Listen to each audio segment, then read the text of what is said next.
Top 20 में आपने 20 बड़ी खबरें देखी। अब आगे बढ़ते हुए जो इस वक्त की बड़ी खबर है वो कांग्रेस से जुड़ी हुई। राहुल गांधी ने एक बार फिर से केंद्र सरकार को आड़े हाथों लिया और चीन की विस्तारवादी नीति को लेकर सरकार से ही सवाल पूछ लिया। एलएसी के मुद्दे पर राहुल गांधी ने केंद्र सरकार से पूछा कि चीन के सामने क्या मोदी सरकार झुक गई? पीएम मोदी ने भारत की जमीन क्या चीन को दे दी?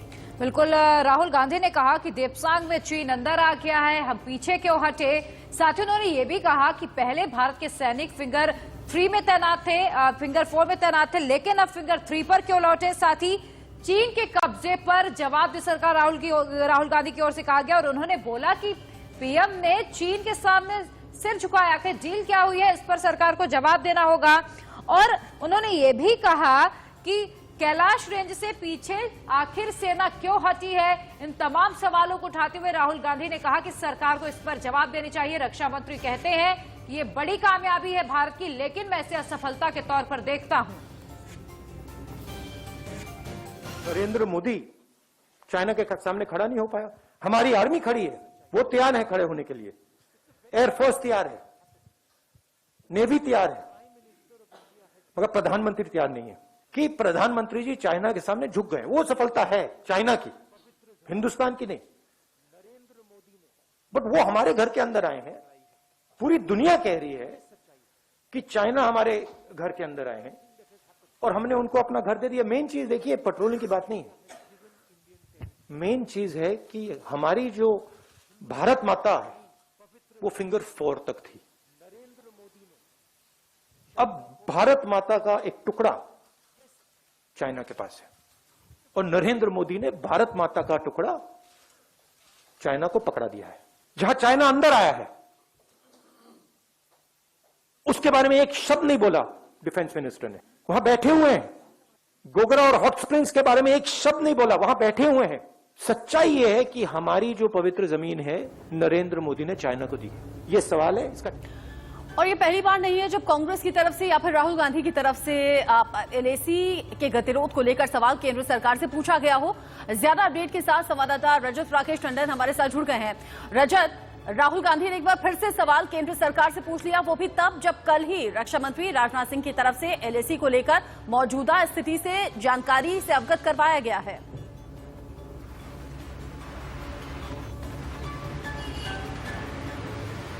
बिल्कुल, देखिए राहुल गांधी ने दोनों चीज रखी कि पहली चीज तो ये था कि राज्यसभा में जब राजनाथ सिंह ने रिप्लाई दिया तो उस वक्त बोलना चाहते थे एके एंटनी, फॉर्मर डिफेंस मिनिस्टर, इस मामले में, लेकिन इंटरवेंशन अलाउ नहीं हुआ।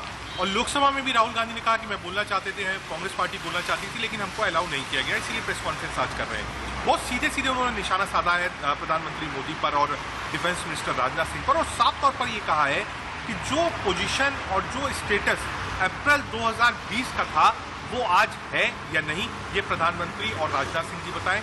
दूसरी बड़ी बात जो उन्होंने बताई कि कैलाश रेंजेस का जो एरिया था, जो कि एक एडवांटेज पॉइंट था इंडियन आर्मी के लिए और सेना के लिए, उस कैलाश हिल्स से आप उस रेंज को छोड़कर पीछे क्यों हटे। और तीसरा, फिंगर 4 तक हिंदुस्तानी सेना का कब्जा था और फिंगर 4 से फिंगर 8 तक पेट्रोलिंग दोनों ही देश करते थे, तो आज क्यों ऐसी स्थिति आ गई कि फिंगर 4 से आप वापस फिंगर 3 तक आ गए, यानी वो स्पेस आपने दे दिया। यानी जो डिसएंगेजमेंट की बात हुई है, कांग्रेस पार्टी को ये लगता है कि डिसएंगेजमेंट हिंदुस्तान ने अपनी पॉइंट्स छोड़कर पीछे हटकर करी। बहुत शुक्रिया रजत इस अपडेट को हम तक पहुंचाने के लिए। मतलब कांग्रेस ने कुछ गिने चुने मुद्दे लिए हैं जिनको लेकर बार बार सरकार से सवाल हो रहा है, चाहे वो एलएसी को लेकर हो या फिर दिल्ली के बॉर्डर्स पर बैठे हुए किसानों के आंदोलन से जुड़ा हुआ हो। मतलब साफ कि बार बार केंद्र सरकार से सवाल पूछना है, लेकिन जब सरकार की तरफ से कहा जाए कि सदन में बोलिए तो फिर वहां कांग्रेस नजर नहीं आती। बिल्कुल, और चलिए इसी के साथ बातें और बड़ी खबर की कर लेंगे। नए कृषि कानूनों के खिलाफ कांग्रेस का हल्ला बोल आज भी जारी रहेगा। आज किसान पंचायतों में राहुल गांधी और प्रियंका गांधी शामिल होने वाली हैं। प्रियंका गांधी जहां मेरठ में कमान संभालेंगी तो राहुल गांधी राजस्थान पहुंचने वाले हैं, वहां पर ट्रैक्टर रैली में हिस्सा लेंगे और साथ ही किसानों की 2 जनसभाओं को भी संबोधित करेंगे। कांग्रेस इन मुद्दों को भुना रहा है। एक तरफ एलएसी को लेकर सवाल, दूसरा किसान आंदोलन को लेकर लगातार सवाल अब केंद्र सरकार पर उठ रहे हैं। तीनों कृषि कानून वापस करने की मांग कांग्रेस बार बार कह चुकी है काले कानून है, वापस होने चाहिए। ऐसे में तैयारी अब चौतरफा एक तरीके से कह सकते हैं कि राहुल गांधी और प्रियंका गांधी ने अपने कंधों पर ले ली है। जहां राजस्थान में राहुल गांधी तो मेरठ में प्रियंका गांधी किसानों के बीच पहुंचेंगे मोर्चा संभालते हुए।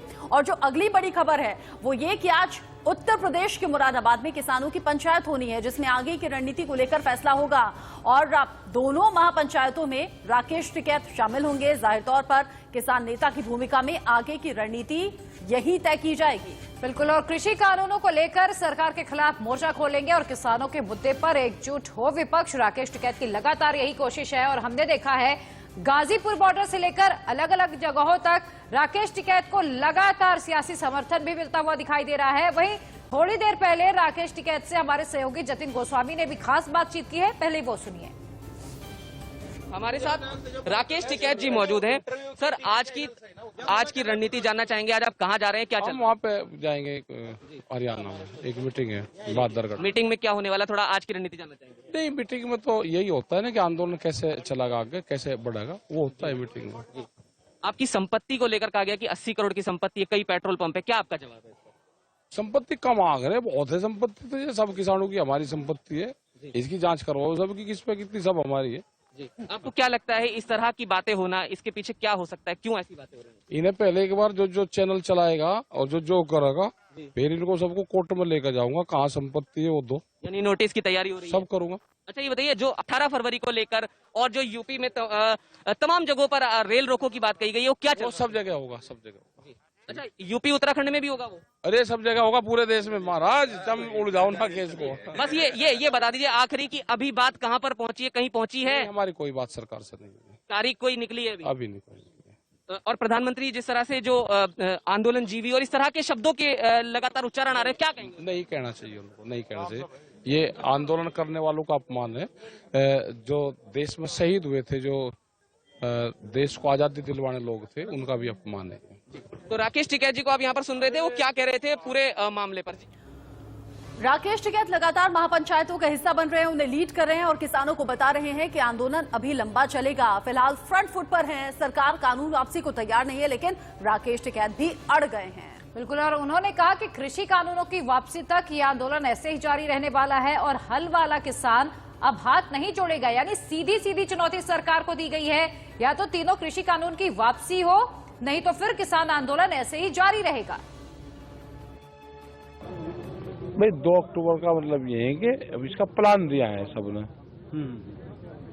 अनिश्चितकाल भी है 2 अक्टूबर के। 2 अक्टूबर इस गेट पे यहाँ पे 2018 में आंसू गैस के गोली पत्थरबाजी सब हुआ, तो 2 अक्टूबर को तो मनाना ही पड़ेगा ना गेट पे, यहाँ पे इसी पे ही।